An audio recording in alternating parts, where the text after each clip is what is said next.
नमस्कार, ओम शांति। आज हमारे साथ मौजूद हैं एक बहुत ही महान आत्मा। स्वामी जी, हम आपका नाम जानना चाहेंगे। हाँ, प्रेरणा पीठाधीश्वर सतवंताचार्य जगतगुरु ज्ञानेश्वर देवाचार्य जी महाराज मेरा नाम है। तो महाराज जी, आप जिस संस्था से हैं, तो वो संस्था क्या कार्य कर रही है समाज की सेवा के लिए? और अभी कुंभ में आपकी संस्था क्या सेवा प्रदान कर रही है?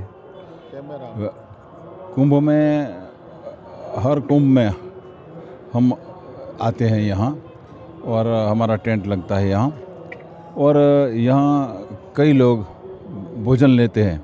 हमारा भंडारा यहाँ चलता है दिवस रात, और कई लोगों के निवास की व्यवस्था, हम 15 से 2000 लोगों की निवास की व्यवस्था यहाँ करते हैं। और यहाँ 3 कथाएं का आयोजन हुआ था। पहले दिव्यानंद भिक्षु की कथा थी, जो भागवत कथा थी। दूसरी कथा थी रमेश ओझा भाई श्री की, और तीसरी कथा अब चल रही है, वो रामचरित्र मानस की कथा है।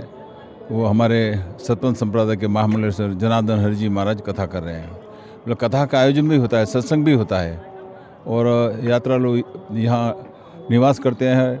और प्रयागराज में जो प्रयाग राज तीर्थ है, वहाँ गंगा संगम स्थान पर वो स्नान भी करते हैं। महाराज जी, अभी 1-2 दिन पहले ये खबर आई कि कुछ भगदड़ हुई थी और कुछ लोगों ने अपनी जान गंवा दी। तो अभी जो वातावरण में है, वो कहीं न कहीं ऐसा लग रहा है कि थोड़ा-सा भय छा गया है उस खबर के कारण। तो क्या इसमें जो श्रद्धालु लोग आ रहे हैं स्नान के लिए, उसमें कोई फ़र्क पड़ेगा, या फिर वो और उमंग उत्साह के साथ आएँगे कि जैसे अभी अगला स्नान होने वाला है? अगला स्नान 3 फरवरी को होने वाला है, वसंत पंचमी का। मेरे ख्याल से ज़्यादा फर्क नहीं पड़ेगा, क्योंकि मौनी अमावस्या का जो स्नान था, वो शाही स्नान, उसमें ज़्यादातर लोग वहाँ आ गए, तो भीड़ थोड़ी ज़्यादा इकट्ठी हो गई थी। इस हिसाब से थोड़ा नियंत्रण नहीं हो सका और भागदौड़ हुई, तो इसमें कई लोग के 35 लोग की जान गई है और किसी को हानि पहुंची है, मगर अभी संभाल लिया है। प्रशासन ने अच्छी व्यवस्था कर दी है। तो मेरे हिसाब से 3 तारीख को जो स्नान है ना, इसमें कोई खास दिक्कत नहीं आएगी। तो लोग फिर से उमंग उत्साह के साथ आने वाले हैं और शाही स्नान करने वाले हैं। महाराज जी, आपसे हम जानना चाहेंगे, आपके लिए, हमारे दर्शकों के लिए क्या संदेश आप देना चाहेंगे, हमारे देशवासियों के लिए? देखो, ये तीर्थराज में त्रिवेणी संगम है। गंगा जमुना दोनों नदियाँ तो प्रत्यक्ष है, सरस्वती है, ये गुप्त है, प्रत्यक्ष नहीं है मगर है। तो ये पवित्र 3 नदियों का जो स्नान है, वो सूर्य चंद्र और तुला राशि में जब प्रवेश करते हैं तो उसका खास महत्व होता है। तो इसलिए लोग खास इस अवसर पर स्नान करने के लिए आते हैं। और भारत भूमि है, वो सनातन हिंदू परंपरा जो है, वो हिंदू पुराणों से ये मान्यता चली आई है कि ये संगम स्थान पर स्नान करने से लाभ मिलता है।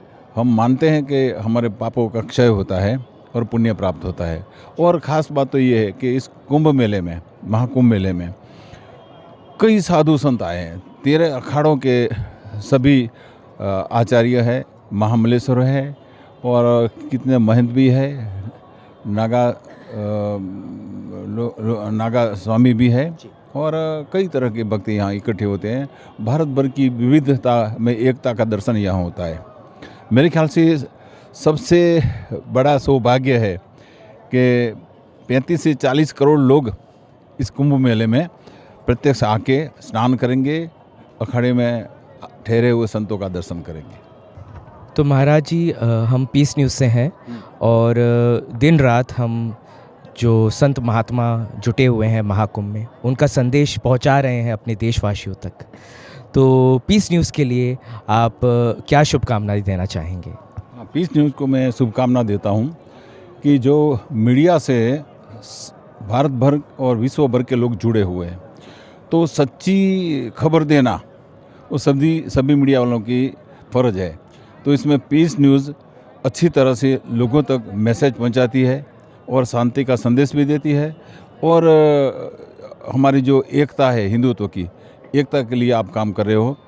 और सभी हिंदू साथ मिलकर कैसे जुटे और अपना देश है उसके प्रति भावना कैसे जगे, ये काम आपके टीवी माध्यम से हो रहा है। मैं आपको आशीर्वाद देता हूँ, धन्यवाद देता हूँ कि आप लोगों तक अच्छा मैसेज पहुँचाएँ और सनातन हिंदू धर्म श्रेष्ठ है, बेस्ट है, वैसा मैसेज लोगों तक पहुँचे, ऐसा आप कार्य कर रहे हो। मैं ये न्यूज़ चैनल को मैं धन्यवाद देता हूँ। जी महाराज जी। तो अनेकता में एकता, यही है महाकुंभ का नारा। महाराज जी, आपका बहुत बहुत शुक्रिया, आपने अपना समय दिया। बहुत बहुत शुक्रिया महाराज जी।